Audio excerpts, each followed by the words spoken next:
See you, Jan. Today, I want to talk about the automatic system that we have been talking about for a couple of days now. So, the evolution has naturally evolved towards survival. And the objective is moving or transferring your gene pool to the next generation. That's the only objective of entire nature. And therefore, nature will evolve systems and processes that does that the best. So whatever that takes for survival and whatever that is required for this continuum of transferring the gene pool to the next generation is what is considered as successful or good as a process from a nature point of view. And when we are born as human beings, that is our base level of operating system. I think you can use the word modus operandi, right? So we have this basic operating system that we are naturally wired to. Now, we are also the most evolved species on this planet. Of course, we say that ourselves by studying other species in this planet.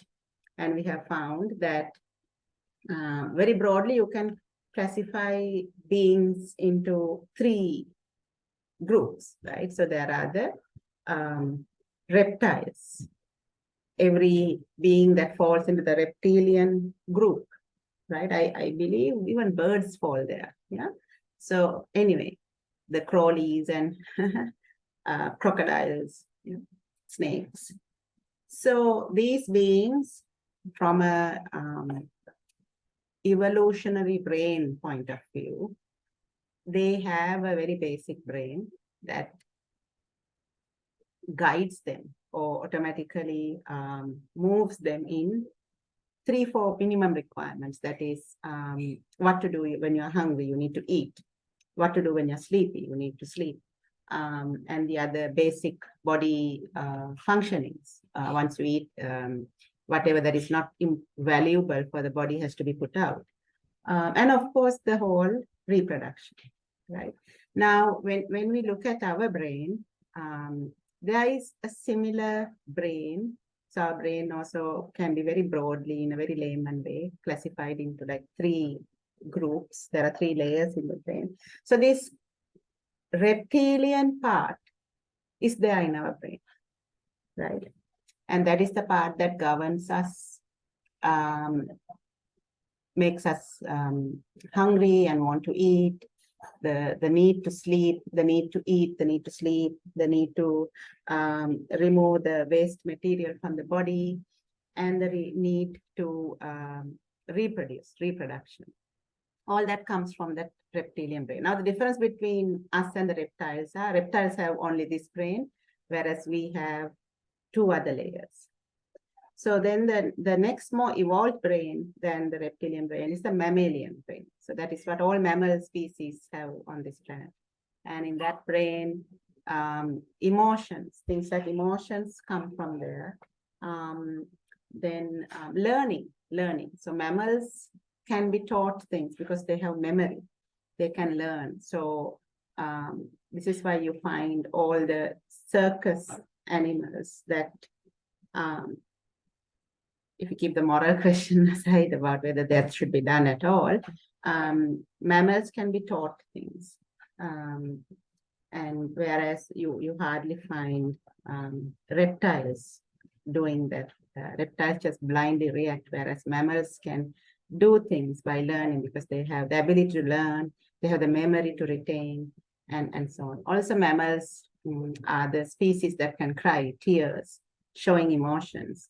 And so on. Yeah. Then there is a third part of the there's a third part of the brain, which is the part that has really evolved, which only this human species has. And that is what we call the prefrontal cortex, that only humans have that, and therefore we believe that this is therefore the most evolved species on this planet, right? The universe must be definitely having much more evolved beings, but on this planet, at least, this is the most evolved. And what does that do? So strategic thinking is possible here, right? Making decisions for something that has not yet happened. So for example, insurance, right? You buy insurance now for an accident that may or may not happen to your car in the future, right? Now a dog can't do that, obviously. No mammal can process that in their brain, but for humans, it's just another Tuesday afternoon, right? So this level of complexity is available with us. Now, while that is great and beautiful, now there's a problem. The problem is when we are born, or rather our default operating system is a wiring that is limited to the reptilian and the mammalian brain. Right? So our normal operating system operates out of the reptilian and mammalian brain. And therefore, when you are not conscious, when you are responding, when you are purely on this automatic process, that is the brain you are functioning with, right? So if you have ever thought that humans mostly don't display human behavior, but animal behavior, that makes sense, right? Because they're wired to the animal parts of the brain and not to the human brain.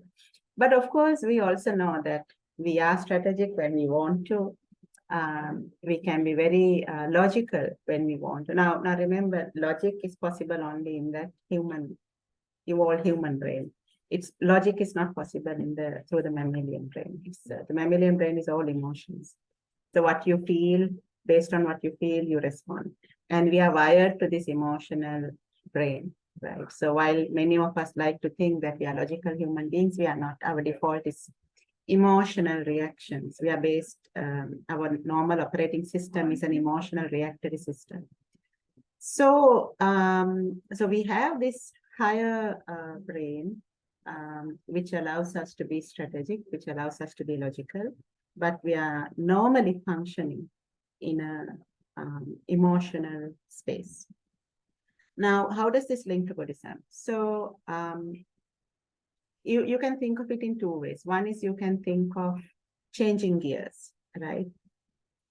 When you are mindful, that is when the gear changing happens. When you are mindful, which we call sati, or being aware, just being present, automatically the gears shift. The gears shift from this animal, so the mammalian and reptilian brain is common with all animal species. So as long as we are there, there's no difference between us and another mammal. So for example, take a dog, right? If you kick a dog, and some dogs are cool with it, but many dogs will not be happy with it, right? They will respond. They'll have a very emotional reaction to that. If you make a dog angry, the dog will bark or bite. Similarly, if you kick a human, which I hope you wouldn't, or if you make a human angry, the human will scold you or hit you, right? So the barking and the biting equals the scolding and the hitting. So this is why we react very aggressively and emotionally, because we are wired to this animal brain-led automatic system. Now, there are instances when you would experience, and you have seen this in others also, in spite of being angry, you can pause and you can reflect. Am I going to say or do the right thing now? Probably not. And you force yourself to calm down, and then you actually calm down. And then with a calm and collected mind, you look at things in a more logical way, and you take decisions, actions which are very strategic in nature, which are long-term, which are holistic, right? And that is very opposite to an emotional reaction where you will just go with your feelings, go with the mood, go with whatever you're feeling intensely right now at that moment, and you do things which you later regret. Yeah? And you will notice that whenever you do something as an emotional reaction, you will most probably regret it later. And wherever you manage to pause and respond in a logical, strategic way, which is wholesome, which is long-term, which is sustainable, which is good for your long-term goals, you will notice that it brings you happiness, contentment, and you feel you have achieved something, right? So this is what we mean by shifting gears.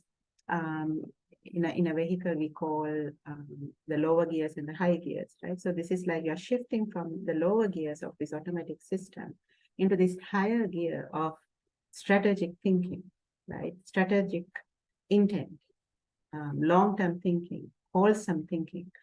And you do this through that pause. So at the time when you are like really flustered emotionally, pausing is what shifts these gears. So it's almost like you have two operating systems. One is where you are naturally wired to, and that takes you along this whole life cycle of where inputs come from your eyes, ears, nose, mouth, body, and mind. There are 6 sense laws, and inputs come. And based on those inputs, you judge them, whether it's good, bad, right, wrong, and feelings get aroused. And these feelings make you blindly react by words and actions. Right? So that is the automatic system. The advanced system, which is at the higher level, is when you catch yourself. When you catch yourself at any part of this stage, you can catch yourself as this emotion is mounting. You can catch yourself as you are just about to respond with words or with action. You can catch yourself in the mid of responding, in the mid of scolding somebody, or in the mid of trying to do something. You just realize that, oops, this is not right. So that wherever you can catch yourself and pause, you change gears. And once you change gears, you are in a place where you can logically think, you can take strategic action, right? Now, this is what we need to practice. This is the practice, because if you are naturally wired to something and you have to consciously change gears, then it's a matter of practice. And the more you practice, we can assume that one day the gear change will be permanent, right?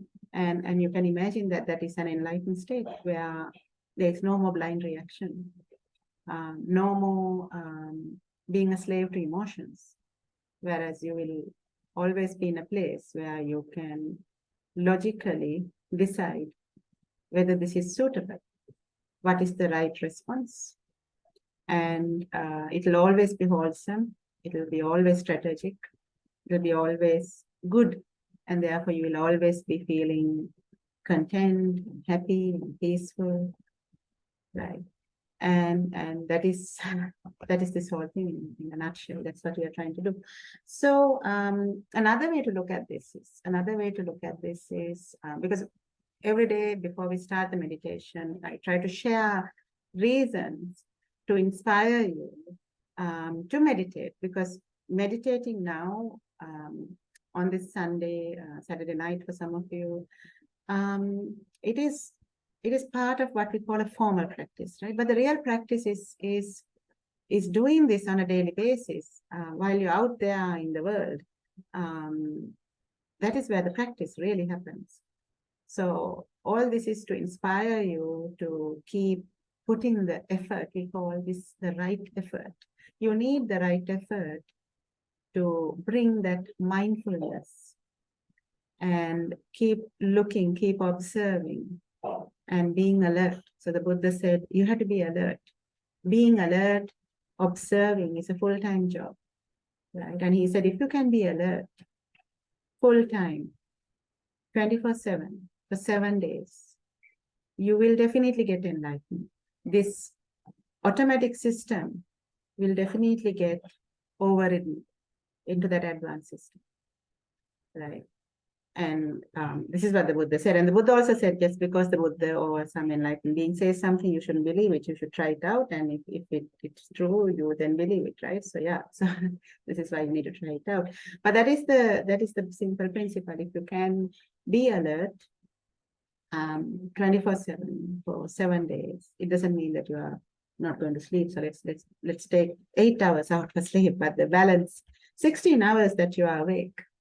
If you can be alert all the time and keep staying at this higher gear consciously, it builds such a strong habit that you can, it's a permanent rewiring of the 7 days of such strong practice, permanent rewiring, right? And what he said was, this is something you can do on a daily basis, right? While you are going about your daily activities, while you are eating, while you are drinking something, while you are even attending to cleaning yourself, while you're in the toilet.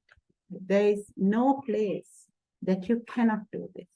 So essentially what he said was, if you're awake for 16 hours, do this in that 16 minutes. Just be alert. It's a full-time job, right? And when he meant that you can do this while doing other things, what it meant was it's keeping an eye on, just being alert on those places where you get emotional. So let me give an example now. This is about understanding how this wiring really works. So take your tongue, for example. So today, I try to eat less in the morning, but I try to eat something small. And then I try to have a reasonable lunch and try to skip dinner. Now, I'm not able to do this. That's a separate thing, but this is what I tried. So today morning, when I had something little, I went for it with the awareness. The moment this food touches my tongue, it's going to arouse a sleeping giant. What is the sleeping giant? The pleasure sensation on the tongue, right? Because I had just woken up after a couple of hours of sleep, the giant was sleeping. The need to take pleasure with your tongue, that need was sleeping. But it doesn't mean it's not there. I know the moment some food touches the tongue, that giant is going to wake up and it's going to holler for more, right? So then you have to be mindful of it. And as I could imagine, the eating was very pleasant, of course, and that is why humans are so attached to it, because it is pleasant, right? Because had it not been pleasant, and Buddha says this in the sutras, had it not been pleasant, there would have been a problem here. Why we like to stay in this automatic system is because of these short momentary pleasures that come out of it. And we what we don't realize is that short momentary pleasure, if we can put a value to it, like 2 rupees, and the cost to get there, the effort, the pain, the frustration, all of that, if you put as a cost, it runs into millions, right? So millions of investment into 2 rupees of pleasure. So that is why the Buddha said, this entire process leads to unsatisfaction. Now, had it been 500,000 of investment in effort and cost and pain, and 500,000 of gain in terms of pleasure, he would have said, this system has both satisfaction and unsatisfaction. But because, and he mentions this in the sutra, because the satisfaction, the pleasure is so minuscule versus the huge, humongous dissatisfaction you have to go through in terms of effort and all the other things you have to go through to get to that. He said you can disregard that pleasure. It is so minuscule, you can disregard it and you can say it is dissatisfaction, right? So for example, in Sri Lanka, they say we have 22 million people here. Now we know that it's not just exactly 22 million, right? So it must be 22 million, something, something thousand, something, something hundred, and 21, for example. Nobody says population like that, right? Because you disregard everything that is not a million and you just say 22 million. Yeah. So it is something like that. You don't say 22 million, something, something, 21 people in this country. You say 22 million people. Similarly, the Buddha said, the pleasure is so minuscule compared to the millions and billions of investment to get there. You can easily say that it's just that investment and nothing else in there. right? So this is why when he said everything is changing, everything is impermanent, and there's no self here, and it's all unsatisfactory. It's all unsatisfactory thing comes from this piece of it. Yeah. So this whole pleasure. So definitely you can feel the pleasure, right? Now when I was eating, I felt the pleasure. And as I expected, because this is just life experience, there came the sleeping giant, the giant of the taste, happiness of the tongue. It woke up and it's like, let's have more, let's have more. And usually I allow myself to get swept away with those desires, the automatic process. This is where it holds us, it enslaves us. But today I said, no, sorry, no, it's not worth it, right? It's not worth it. And then within a few seconds, it just takes seconds. It doesn't even take minutes. Within a few seconds, that need dies down. So it is all about watching that arise, watching that need arise, understanding that it's that automatic process. And as long as you're watching, you are in the higher gear, right? As long as you're watching, you are in the higher gear. If you have no idea what's happening, you are in the lower gear. You are fully, what do you say? We are fully engrossed in that automatic process. The moment you understand you have got engrossed in the automatic process, the moment you understand that you have changed gears, where that awareness changes the gear, right? So this is what you need to do. Just observe what is happening, and see whether you can see that automatic process. The moment food touches the tongue, the pleasure sensation just overfloods your brain and says, I want more. And that is why we are all overweight, right? Because we are all consuming more than that is required. We are trying to satisfy this pleasure.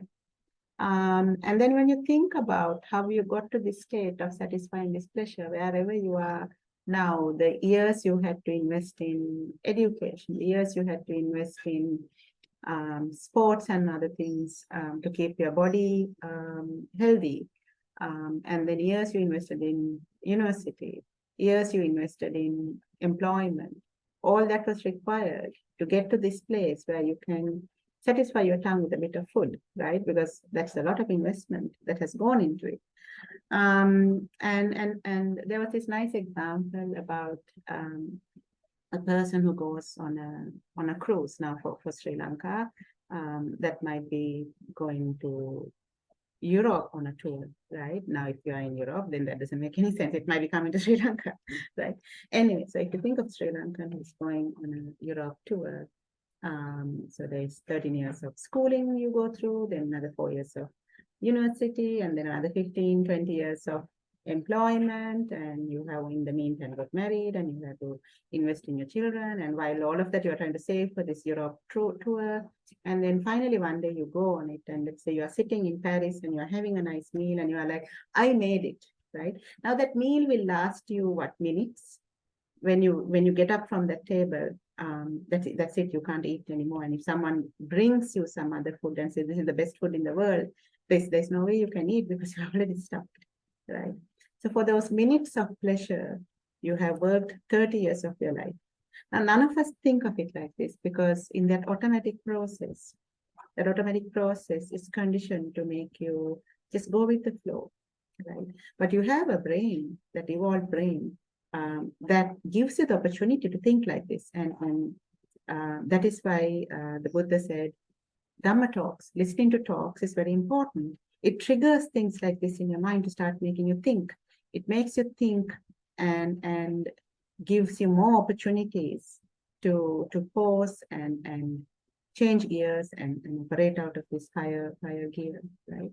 So this is the practice. This is the practice. So when you're having a bath, and if you like, and all of us like the flow of water, whether it is hot water or cold water, depending on which part of the world you are in, observe that just before you step into the bath. Observe that when this feeling comes, it's going to be so pleasurable. Let's say you wanted a quick shower, but you will probably want to stay more, right? Because that is how it works. The pleasure awakens, and you just want more. And just notice that this is part of that automatic system, and we are training ourselves to use it to accomplish tasks. So you need to clean yourself, and you do it. It's a tool. And once you have cleaned yourself, you come out of it, right? To stay on and on and on is that indulgence part, which we have practiced all our lives. And therefore, this automatic system is well ingrained in us. So the more we indulge, the stronger it gets. Whereas what we now need to build is a new habit of observing this automatic process. And logically, so because the moment you observe it, you go into the higher gear, and your logical thinking, you have access to logical thinking when you move to the higher gear. And then you look at it logically and say that this automatic process has served me to clean myself, and anything else is going to be not useful. And you then finish that task and you come out, right? And that is what you need to do, and that is a practice. That is a practice. So let us now. It is 30 minutes, so let's restrict our explanations to that, and let us use the next 1 hour to practice this. So what are we going to practice? So for a start, there is a natural base of anger in us, and I think most of you would have noticed that is a fact, right? So when you are happy, when you are content, it almost seems like there is no anger in you, but it is there lying underneath. It's like a sleeping dragon or whatever. It's latent, right? And then when things happen, this dragon wakes up and there's a lot of fire, right? So we always start this kind of practice with a lot of loving kindness, because in the practice itself, this dragon can wake up. You get frustrated with yourself, right? And practicing loving kindness is a good thing, because one is it helps to manage this base level of anger that is always in us, and also it makes you more compassionate, kind to yourself and to others, and you become a better person. And also there's this energy, kind, positive, loving, generous energy around you, which is very soothing to other beings. And then that's a good thing, right? Because if your presence, your mere presence on this planet, if it is soothing to other beings, why not? Let's go for it. Also, it has a soothing, healing effect on your physical body, cell regeneration, and your cells. If you think of your cells like little puppies or little babies, they feel the love through the nerve system. So when your heart is filled with love and kindness, the cells feel the love and kindness, and they are very happy and feel safe and happy. And yeah, it's good to have safe and happy cells, right? Than traumatized cells. Yeah. So let us start with loving kindness, and then we'll progress with the meditation. So let me just keep the timer for 1 hour. And go.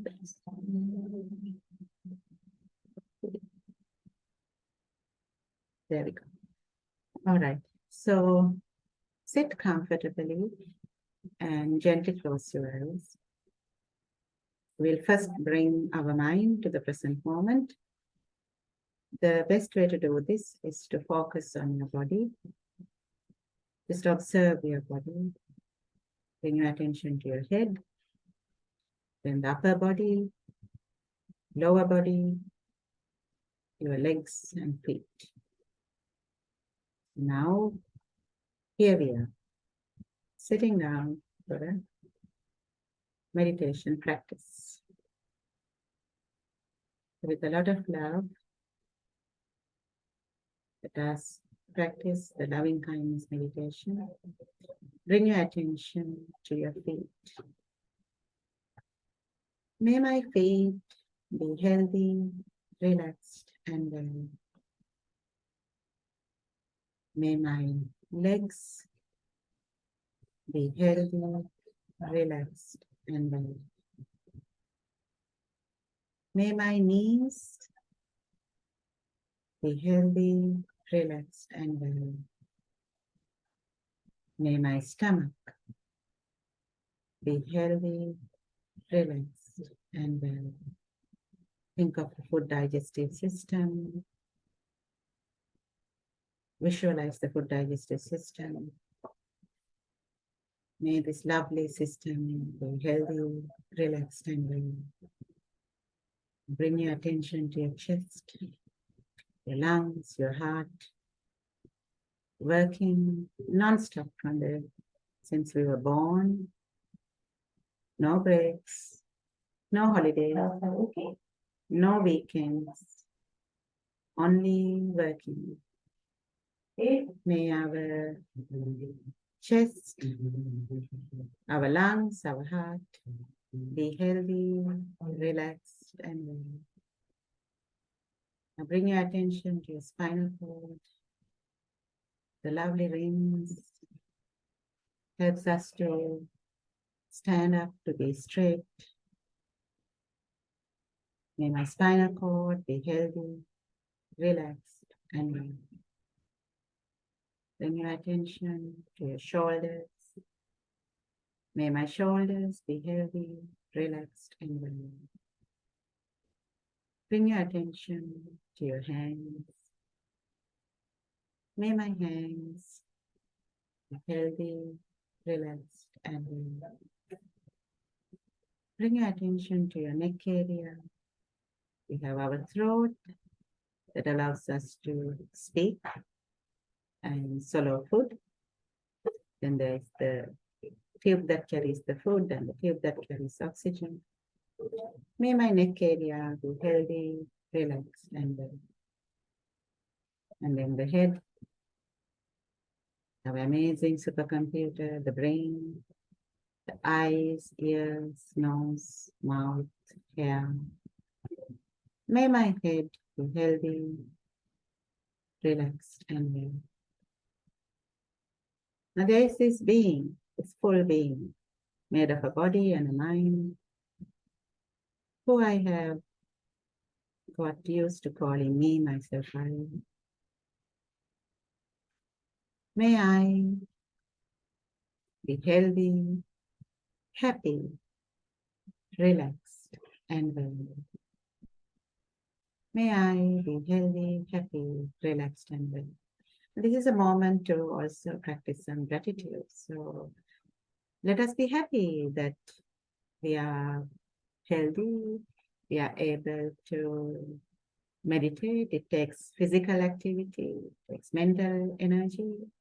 And to be able to do that, it's a very fortunate thing. So feel gratitude, feel grateful that you are alive.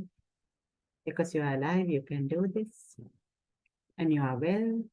Because you are well, you can do this. What a joyful thing. The joyful thing. To be healthy, happy, relaxed, and well. Now, if your mother or father is still alive, we generally send these blessings to people who are alive. If your mother or father is alive, this is the moment to be grateful, very grateful that they brought us to this world. Because if they didn't, then we miss this opportunity to be born in a time when this amazing knowledge is still present in the world. It is said that this kind of knowledge, it doesn't stay for long. It'll disappear because this is going against the natural system. It is contrary to the natural system. So therefore, this kind of knowledge, you can imagine, does not last a long time. And therefore, we are so fortunate that we are born in a time where this knowledge is so present in its full glory. And we owe it to our parents for giving us this opportunity. So if they are alive, let us bless them. Thank you. May my parents be healthy, happy, relaxed, and well. May my parents be healthy, happy, relaxed, and well. Let us bless others who are very valuable for us, your spouse, your significant other, your child, your children, brothers, sisters, cousins, aunts, uncles, grandparents, depending on your age. All those people, your friends, teachers, colleagues, people you love, people who love you back, people who are so important to you, they make your life so precious and valuable. Feel grateful that they are part of your life. Feel grateful that you're fortunate enough to have such people in your life. Such good fortune. Such good fortune. Thank you, everyone, for loving me, for being friends with me, for being there for me. May you all be healthy, happy, relaxed, and well. May you all be healthy, happy, relaxed, and well. Now let us think of those humans that we know, but we are not that familiar with them. People we see, could be at office, could be on the road, could be on a regular basis. You see them, but you don't know who they are, or you may have a vague idea. We call these the neutral people. May they all be healthy, happy, relaxed, and well. Now let us bless the people who at some point said something that hurt our feelings, did something that hurt our feelings, or did us much more hurt than feelings. We start by forgiving them. Why? Because we have done the same to others, and we hope that they forgive us too. There's no human being, unless you're enlightened, that can say that I have not harmed anyone by word or by action. There's no human that can say it. We all have harmed others by our words and by our actions. We deserve forgiveness. We deserve another chance. And so do those people who have hurt us with their words and with their actions. They deserve forgiveness. They deserve another chance. So let us forgive them. And let us bless them, because end of the day, there's no difference between them and us. May they all be healthy, happy, relaxed, and well. May they all be healthy, happy, relaxed, and well. Now let us bless all beings who are born. The Buddha said, all the problems we experience in life, if you really look at it, there are only 3 problems we experience in life. Growing old is a problem. None of us like it. Falling sick is a problem. Nobody wants it. One day we are all going to die, and we really dislike that thought. So growing old, falling sick, and dying. All this is because we are born. So the Buddha said, no matter which plane you are born in, if you are born in the human plane, you grow sick, you grow old, you get sick, you die. If you're born in the planes of the Devas and the Brahmas, I'm not sure how it works, but you certainly die. And that can't be pleasant. If you're born in other planes that we have heard of, but there's one plane, you know, the animal plane. You can see the unhappiness in that plane. One animal lives by eating the other animal. There's no other way but constant fear of being eaten. And if you are the eater, constant fear of starvation. One of the two. What is worse? No idea. And when you grow old, you can't hunt, you starve. Because in the animal species, have you ever seen the young look after the elderly? Have you seen the young go and hunt and bring it and say, mother, father, now that you're old, don't worry that you can't hunt. We will hunt for you. Here, sit, relax. We'll bring you the food. Have you seen that happen? Hardly. So you die by starvation if you are the hunter. If you are the hunted, then you die by somebody eating you. It doesn't look pleasant at all. So anywhere you are born, all beings deserve compassion. They deserve some lessons. And they deserve to find out, to learn how to not get born again. May all beings be healthy, happy, relaxed, and well. May all beings be healthy, happy, relaxed, and well. May all beings, right where I am, in this location, be healthy, happy, relaxed, and well.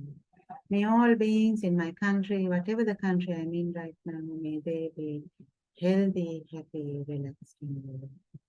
May all beings on this planet Earth, be healthy, happy, relaxed, and well.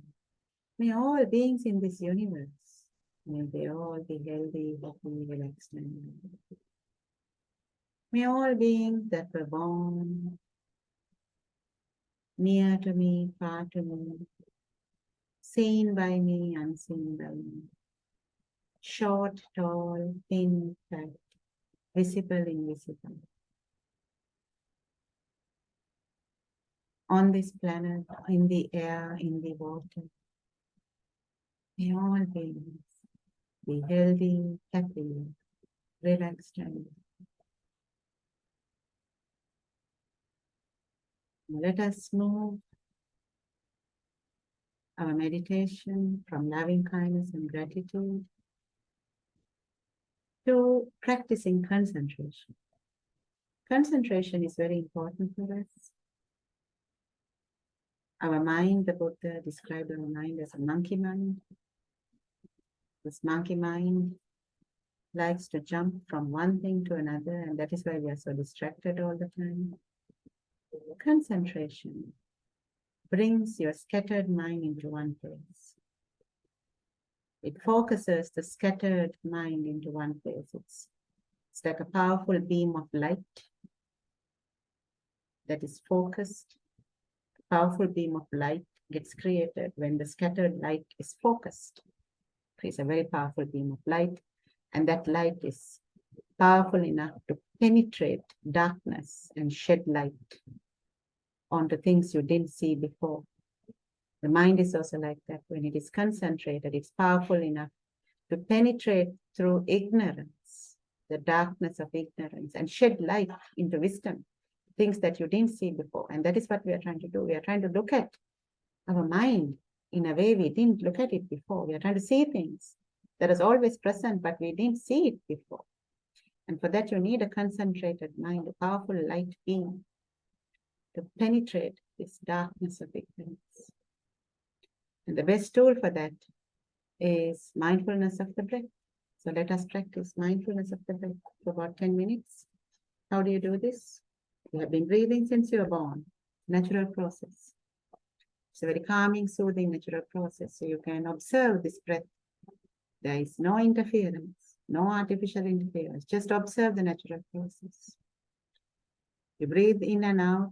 One place to observe it is your nostrils, the area around your nostrils. You can feel a gentle breath go in and come out. Other area is your chest area. You might feel your chest gently rising and falling. It's very gentle, very subtle. You might not feel it because it's so gentle and subtle. The third area is your stomach. It gently inflates and contracts, fills with air, and when the air goes out, it contracts. Rising and falling of your stomach, filling and emptying of your stomach. The three places You can observe all three, or you can observe just one. If you can't feel it in any of these places, don't worry. You will eventually. It's subtle. That is why you're not used to looking for it. But once you start looking, you'll find it. It's there. You are breathing. And all these three places, it's there, it's present. It's just that it's very subtle. So let us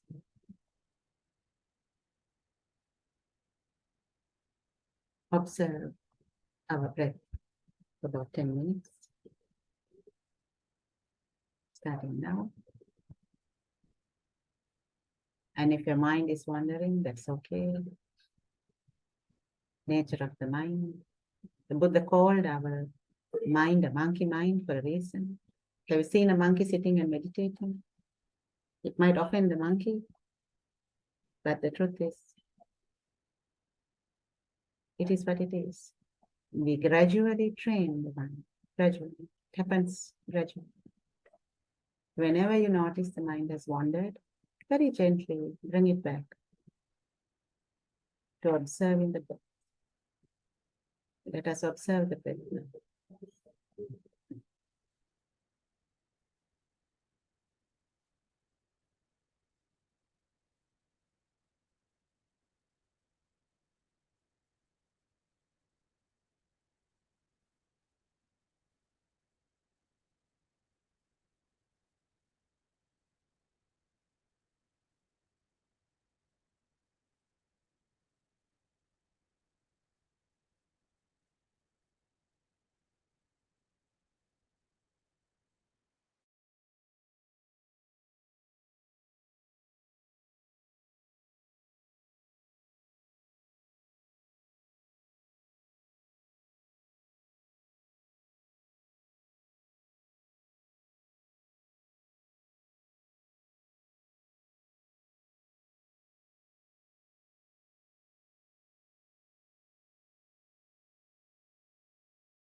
Now, let us gently move towards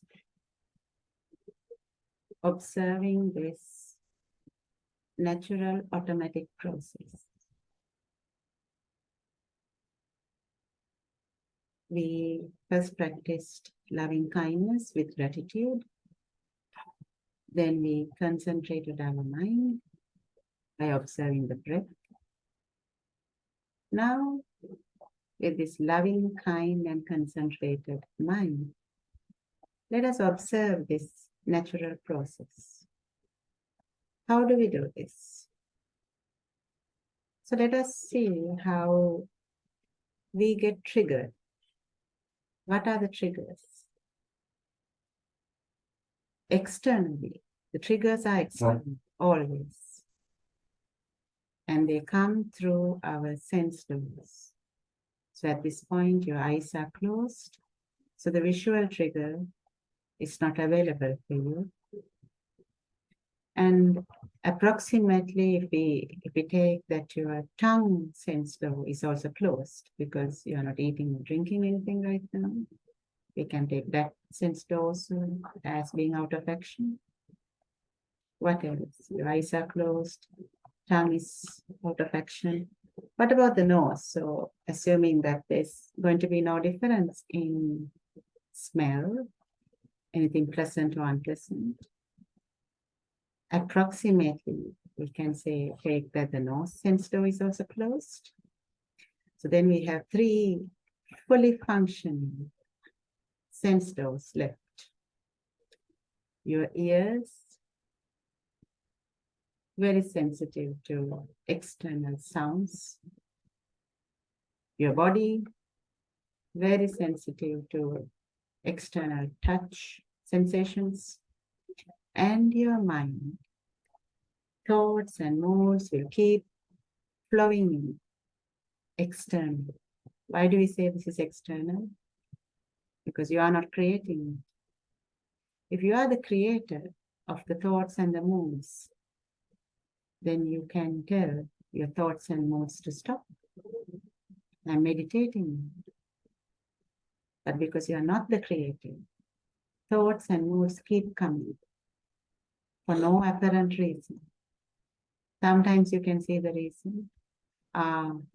Anger, thought of anger has come because now I can see something that usually makes me angry.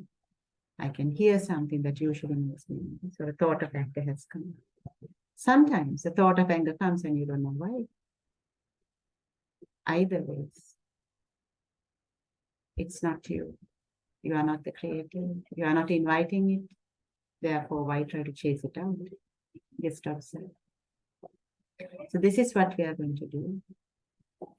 Keep observing the breath, anapanasati meditation as the base. While you are in anapanasati, you hear a sound, then observe what's happening when you hear a sound. Very simple things happen with sound, like with anything else that enters the sense door. You either like it or you don't like it, or you are neutral towards it. 3 things actually. Liking can be very subtle, dislike can be very subtle, neutral is neutral.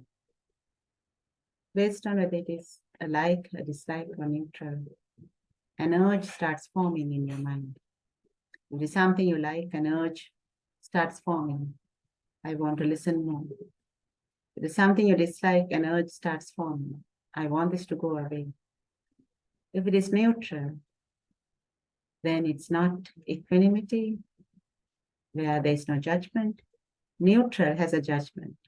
The judgment is, oh, I can't be bothered. It's a selfish kind of a way of, there's nothing valuable for me in this. It's different to the non-judgmental, letting things be outlook towards the world.